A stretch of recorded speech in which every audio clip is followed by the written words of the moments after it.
This week we are trading out my screen time for reading books.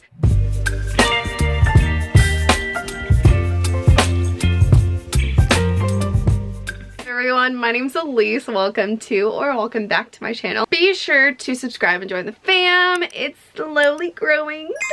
This video has been a very long time coming because I keep telling myself, oh, Elise, you spend a lot of time on your phone. Maybe this week you can spend less and then it'll be easier for you to do this video. Maybe next week? Maybe the week after? It just never happens. And we're gonna be doing a lot of reading this week. If we go to look at how much screen time I spend on my phone, I'm highly embarrassed. Granted, I do create a lot of content on my phone, therefore in a way it's kind of like work. That being said, I do spend way too much time on Instagram. I watch a lot of YouTube, and there are times where I just go to pick up my phone when I could be doing other things. Another caveat is that I listen to a lot of audiobooks on my phone, and that is also calculated into the screen time, which I'm a little confused about because I'm not looking at my screen when I'm listening to an audiobook, nor am I looking at my screen when I'm listening to music. So I actually went ahead and calculated out time spent listening to audiobooks, time spent listening to music, and maps. So I calculated those out and then recalculated how many hours a day I really spend on my screen. Not just using my phone, but on my screen, and that is about 4 hours a day. That's still a lot. Now, I am going to still need to use my phone to create content, to message my family and my boyfriend and my friends and things like that. However, I do have a goal to cut my screen time in half. I think that's doable. So let's get into the books that I'm hoping to get to this week. If you watched my Reading Greek Mythology for a week, you saw me reading this towards the end of the week. I didn't get to finish it. I am currently on page 127. Next we have Starfish by Don Bowman. I've heard really great things about this. Next we have When in Rome by Sarah Adams. Now this is a short book. We like it because that means reading it faster. I've heard really great things about it. Alongside those books, I will be picking up audiobooks from time to time. The current audiobook that I'm listening to is She's Up to No Good. Notes on an Execution has been kind of drawing my eye to it. This week I'm going to be reading for 28 hours over 7 days. Wish me luck. Let's see how this goes, and let's get into the video.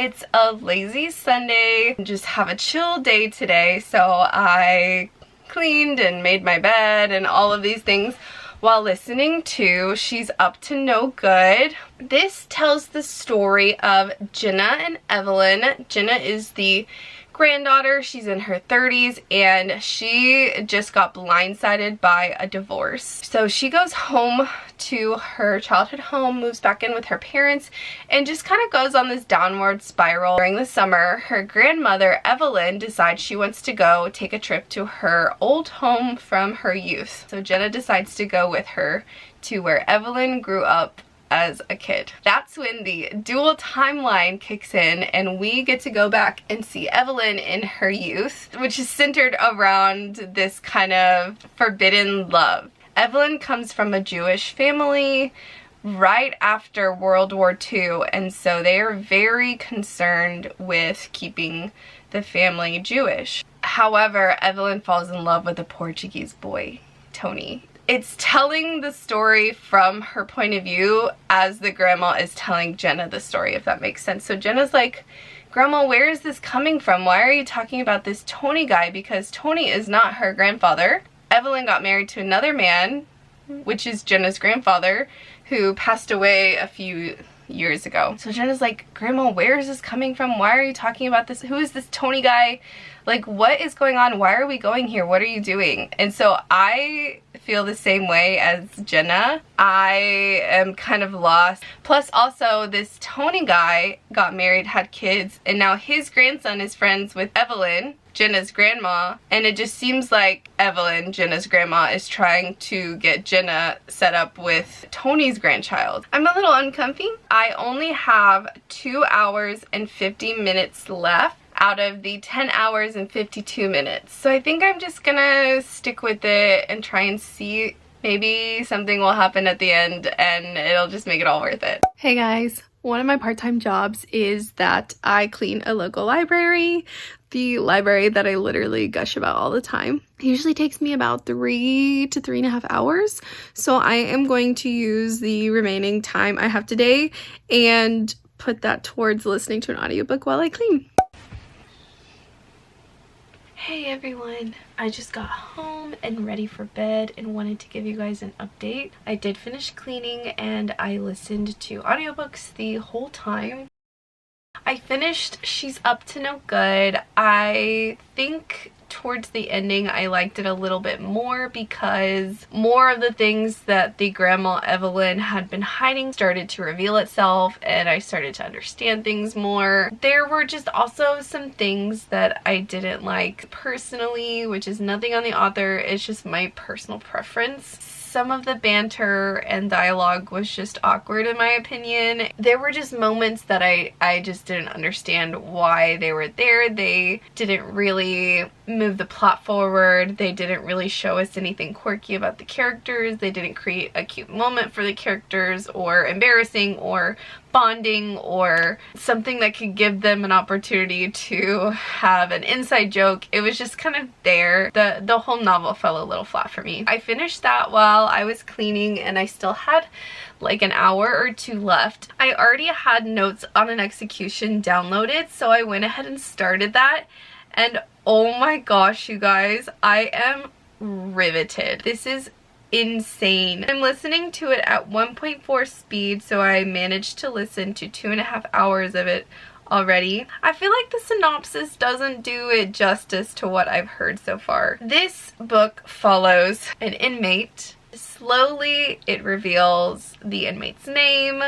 where they are, what they've learned during their time in prison. You've learned how long they have been in prison. What's really fascinating is that it's told in second person point of view, present tense. So you start with a blank slate about Ansel, and then slowly you start gathering more details and more details. When you first meet Ansel, you're like, what is this dude doing here? He seems chill. And then you slowly learn more and you're like, something's off. It's just fascinating. I don't want to say something that would spoil it because I'm having such a good time listening to it. It's a dual point of view, or it's multiple point of view, because it goes from Ansel, who you soon discover only has like 12 hours left to live.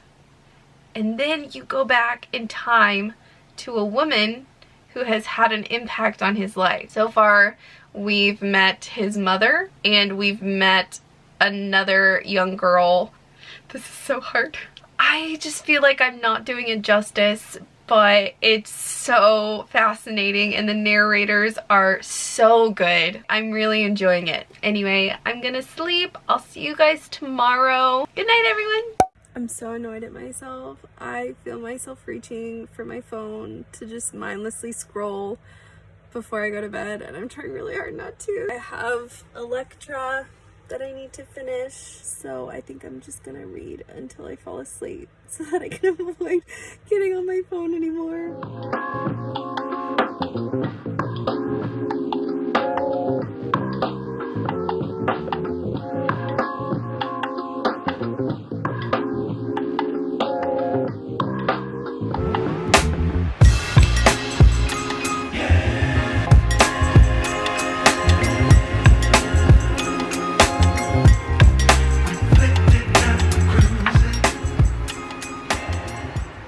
Hey everyone, I am currently at 2 hours and 35 minutes for today. And I finally finished Elektra. I'm so glad that I finally finished it. It got so dramatic at the end. Crazy. Agamemnon had what he had coming for him, but I felt so much pity for both Clytemnestra and Elektra because Clytemnestra just held on to her grief, and she felt the only way she could get rid of her grief was revenge. And then Elektra just felt so much anger and resentment towards not knowing and understanding the situation. She was very prideful, like her father. She definitely inherited that from him. And he was her hero because, you know, when you're a child, your dad is your hero. And she just grew up with that resentment, and it just grew with her. So I felt pity for them. Same with Cassandra, because no one believed her, and if they had,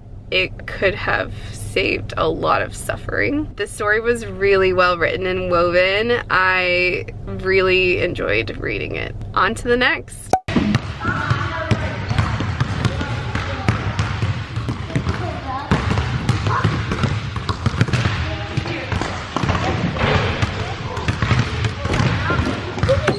Gravy for lunch.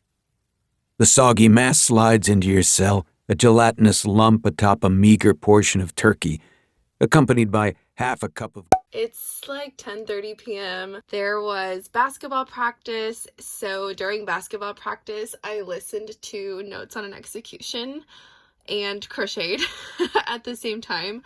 I am loving that book so much. Props to the author on how she describes things. I'm loving it so much. Definitely a potential 5-star for sure. I still have 23 minutes left. I think that I'm going to start reading When in Rome. This is proof of being a mood reader because earlier today I was gung-ho on starting XOXO, but like right now at this moment I just don't feel like it. I will pick it up for sure, but right now I'm really feeling When in Rome. When in Rome is the story of Amelia Ray, who is also known as Ray Rose, as a pop singer. She is just kind of burned out and decides to kind of take a note from her favorite Audrey Hepburn movie, which is Roman Holiday. She decides she is going to pack up her stuff and drive to Rome, Kentucky, that is. The next morning, Noah Walker walks out to find some washed up pop star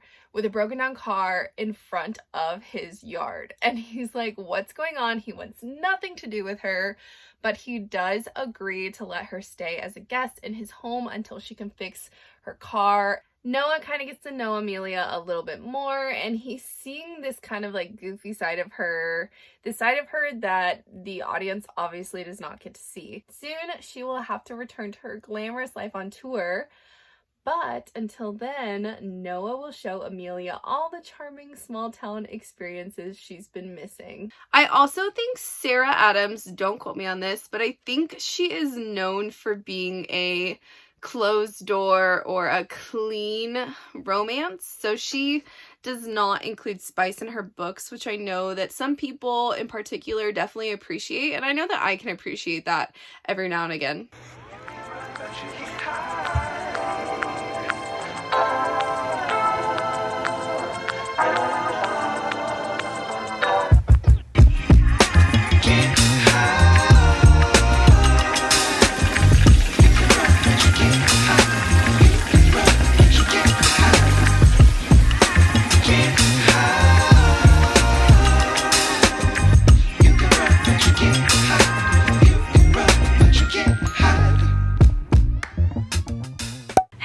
Good morning, everyone. I ended up reading to page 39 in When in Rome last night. I believe I read for about 4.5 hours. This book is so cute. I'm really enjoying it, and I'm glad that I picked it up right now. It's very lighthearted, which is the perfect thing for me to be reading alongside Notes on an Execution. I listened to that this morning while I was in the shower and getting ready and everything, and it's just so good. But you guys, This morning I was roasted. This is why I can't read books outside of my normal genres. This is why I can't read like mystery or suspense or thrillers, because I have dreams about them. Last night in my dreams, I was like a serial killer, and every woman that I came across, I was like, I guess I'm gonna have to kill her now. And then I would stalk her, and then I would wake up because I'm like, no, this is not okay. And then it would happen again. And I very much blame this book, but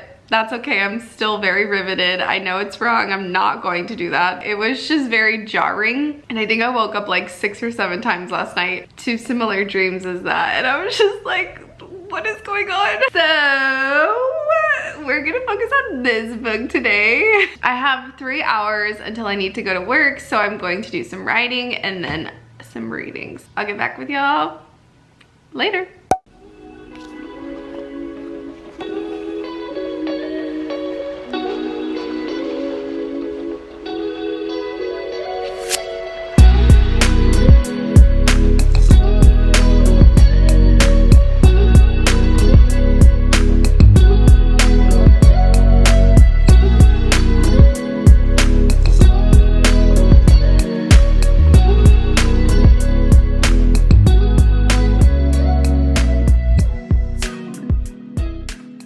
Good morning, everyone. We're on day 4 of swapping my screen time for reading time. Yesterday, I didn't really give you many updates. I was just reading, so there wasn't much to tell. I managed to read for 4 hours, 10 minutes, and 17 seconds yesterday. I did a little bit of reading this morning, about 35 or so minutes. Now I'm on page 211. This book is so cute. I'm having so much fun tabbing it. It does kind of slow down a little bit in the middle. We're getting closer to the end, so I think things are gonna start picking up pace soon. I'm also almost done with Notes on an Execution. I'm hoping to finish one or the other today. It's so good. I'm so ready for the conclusion of that. I'm gonna go work out with my dad and then do some more reading. I'm so out of it today. I stayed up late reading until like midnight because I had to finish my time, and then I could not wake up to my alarm this morning. Silhouettes of you are like a taunt. Never really know just what you want. With you I don't ever feel calm. I can feel the sweat inside my palms. Play with me like cats and a string. You don't understand the pain it brings. You don't ever want to give me wings. You don't ever want to set me. Hey everyone, I am in the car pickup line. Thought I'd do a quick review for you. I finished When in Rome by Sarah Adams. I had such a fun time reading this book. It was so wholesome.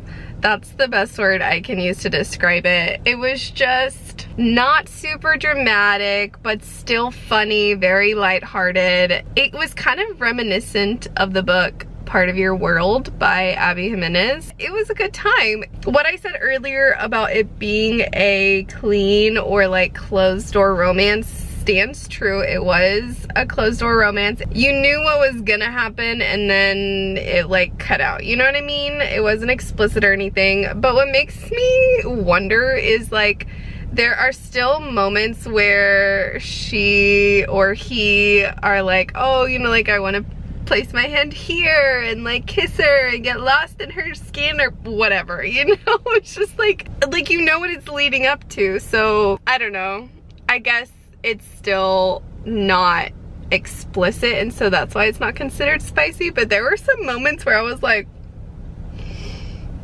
okay girl, you go girl. Or you go dude, you go Glen Coco, you go Glen Coco. Anyway, it was so fun. I'm so glad I decided to pick that up. It was such a nice lighthearted read compared to Notes on an Execution, which I'm not complaining about. I am having an awesome time reading that. For my next physical read, I was going to read Thistlefoot next, but for some reason, I picked up Starfish and just started reading the first few pages and it sucked me in immediately. We're just gonna go with it. Starfish follows a girl named Kiko who is half Japanese.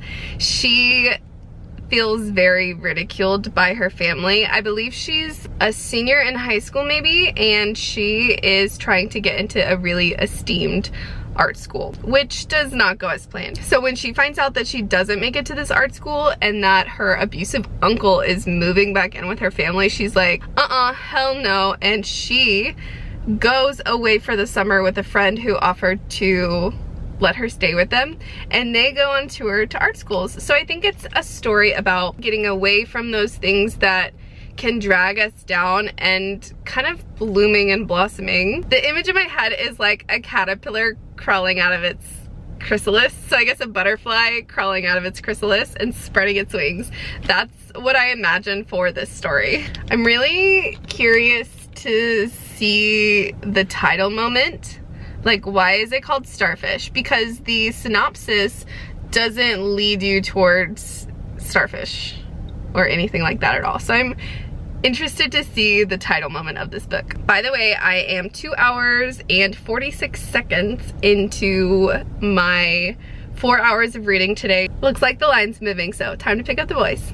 We hope you have enjoyed this unabridged production of Notes on an Execution, a novel by Danya Kukafka, performed by Mojan Marneau and Jim Meskimen.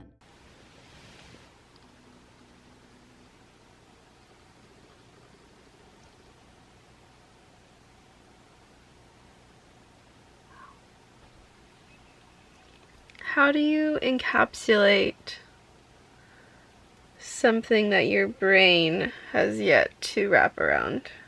I think I have to give that 5 stars.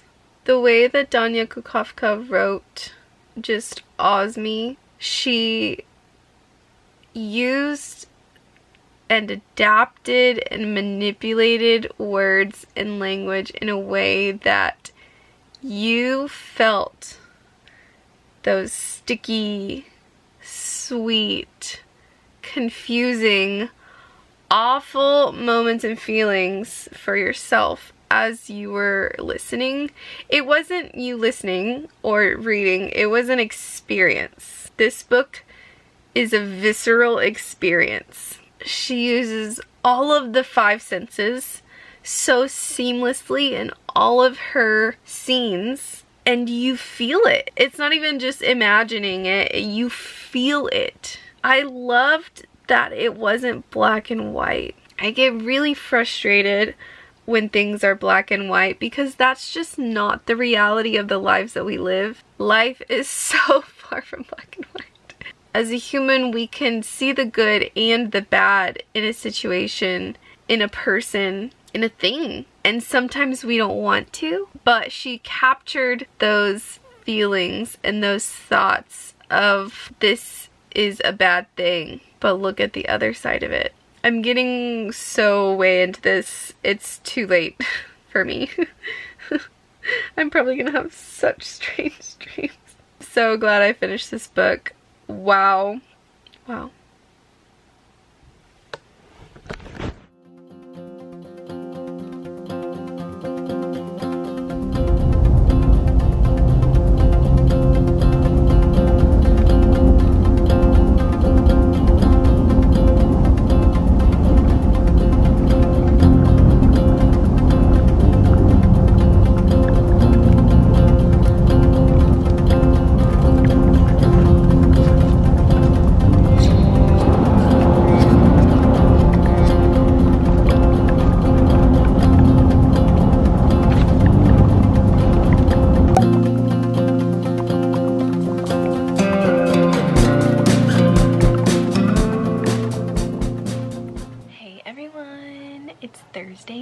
Day off. I have read for about 50 minutes. My family and I went and ran some errands, and so I tried reading a little bit in the car on the way there and on the way back. I am currently on page 79 of Starfish. I really like the way the author is writing this story, but I feel like it hasn't hit like a moment where things are about to get crazy. So I'm kind of waiting for the ball to drop a little bit. I'm at the local library because for some reason my laptop won't allow me to transfer pictures from my phone to my laptop. It only lets me airdrop them, but there's absolutely no way that I can airdrop like 10,000 photos. So I'm at the library and I'm transferring my phone photos using their computers. I'm reading in between downloading because it's going to take a little while because I have a lot of photos. It's going to be a bit of a process. I also brought my blanket to do if I feel like crocheting. I don't know if I've actually told y'all what this is. You've probably seen it in a few vlogs or in this vlog for sure. This is a blanket that I'm crocheting. If you're a crochet nerd like me, this is the Alpine stitch. Look it up, it's my favorite stitch ever, but I am making a blanket because this yarn is stunning. Anyway, I'm gonna go back to reading because I still have over 3 hours left of reading to do today. Okay, bye.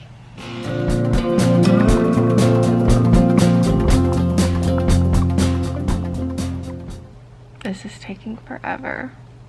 This is what keeps happening. It gets stuck on like one thing, so I try to cancel it and then it takes forever for that one thing to cancel. I guess because some of my stuff is so old, or from the cloud that is trying to download it and it's just not working. I don't know. I found myself having to like pay attention to this because sometimes it works, sometimes it doesn't.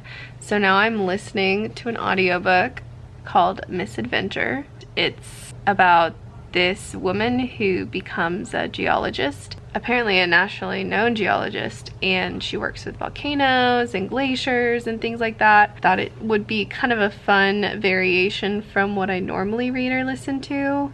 It's been okay so far. I'm enjoying the things that she's done, but I think I would enjoy it more if she interspersed it with kind of things that she learned or some more introspective moments. It's kind of just a retelling of what she's done. We'll see if that changes in the future. Maybe there will be more moments like that coming up, but for now it's just okay. I am going insane. I've been at the library for almost 4 hours transferring photos. Update: I got about 2 hours into listening to Misadventure and I just couldn't anymore. It is very, very factual, just kind of telling you what she did and that's it. Not really what she learned. She didn't really explain anything like to us non-scientific folks, because I'd be interested in learning about it, but there was only one thing that I remember her explaining. I feel bad, but I decided to DNF it. Just wasn't for me. So then I downloaded Loveboat Taipei and I'm currently like an hour and a half into that right now and I'm very much enjoying that, so that's pretty fun. I have been so nostalgic for South Korea lately, and I know Loveboat Taipei is about Taiwan, but it reminds me of Asia in general, and I just miss Korea so much. Talk to you guys later.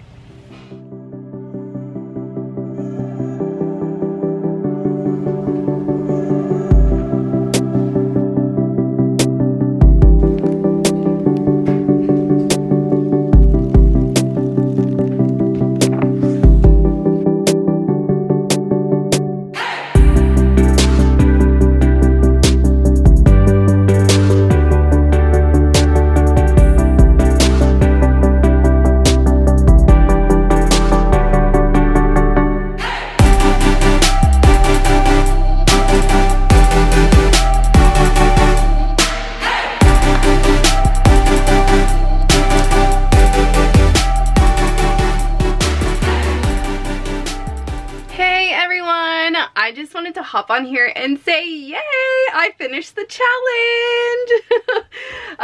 Yesterday you didn't hear from me because yesterday was a bad day. It was not a good day. Anyway, my camera battery is about to die, so I'm going to give you an outro tomorrow and kind of wrap everything up and give you statistics. So I will see you then. Bye. Hi friends, I am here to wrap up my swapping screen time for reading time. This really was a challenge for me. I think I ended up reading about 29 or 29 and a half hours total. I was kind of shook because I think I was a little bit tired of reading at the end of this challenge. I definitely normally don't read this much. I just kind of sprinkle it in when I have time, when I'm on the road, or like I have kind of a less busy day, and I like being able to pick up a book when I feel like I want to pick up a book and not because I need to pick up a book. I know that sounds very spoiled. I understand that you can feel that way too. Because I feel that way about myself. Anyway, I could ramble on about it for a really long time, so let's talk statistics. By the end of the challenge, I did end with 3 hours and 32 minutes a day instead of the previous 4 hours and about 45 minutes a day, so that brought my screen time down 30%. I would have liked to have used it a little bit less. I will say that Instagram is my biggest reason for this being so high. Also, it looks like because I was checking my clock so much that number shot up a lot. Also, like I mentioned on Friday, I had it was just a bad day. That Friday was a bad day. You know, you just have those every now and then. So I did end up going on my phone a lot more, like scrolling through funny TikTok videos, giving myself a little bit of grace for that. Let's talk about the last 2 books that I hadn't gotten a chance to talk to you guys about. I did end up finishing Starfish. It was a library book, so I've already returned it. I remember talking about wondering what the title moment was going to be, and I did finally reach it, probably in the last third of the book. A person who becomes kind of a large influence in Kiko's life tells a story about a woman in his life, maybe it was his mother too, or maybe it was just another person in his life who was a starfish, and they said, oh, you think that the points of the star are pointing out towards the world, but no, it's pointing in. They need that focus and attention on them, and there's also someone in Kiko's life who is a starfish. I appreciated Kiko's growth in this story. I go into this a little more in depth in my reading wrap up for January and February if you want to check out that video, but I didn't like how her relationship with Jeremy, I believe is his name, or her friend, that they kind of have like a second chance romance situation. I didn't like that the romance is what brought her out of that situation and started her self journey. I wish that had just been left out completely, because I feel like this story has such a lesson to teach, and that young people, even older people, could learn a lot from it. I get why they put the romance in there, because that is such a big deal in the publishing industry, but I just didn't agree with it, and for that it brought my opinion of the story down a notch. Then I don't believe I finished it quite in time for the challenge, but I finished the majority of it, and that is Loveboat Taipei. I really enjoyed this story. It was so adventurous, so fast-paced. I loved the setting in Taiwan. This story is a bit wild. I understand why they have picked it up to be a movie, because it does read like a movie and it's very dramatic like a movie, but I honestly didn't mind. There were some decisions that were made and choices that were made that were very YA, very rebellious against her family. I think that if she hadn't kind of turned that around and turned what she started doing into what she wanted to do, not just because she wanted to rebel against her family, but because she really wanted to do those things, or she didn't want to do those things, I really liked that character growth happened, and I think it made those earlier poor decisions kind of worth it to me. It made me appreciate the story. Hopefully that makes a little bit of sense. Overall, I'm pretty proud of myself. I'm glad I did it, and that I could prove to myself that I could decrease my screen time and that I could read that much in a week. It was definitely a challenge, and I'm definitely glad I did it. I guess we'll move on to the next challenge. If you guys have any challenge ideas or something you want to see me do, leave it down below in the comments. As always, thank you guys so much for watching, especially if you made it this far. Like, wow, you're a champ. Be sure to subscribe and join the fam, and I'll see you in my next video, whenever that is. Has that whole thing been out of focus? My next few videos are actually gonna be a little bit unhinged, so stay tuned for those future very unhinged videos.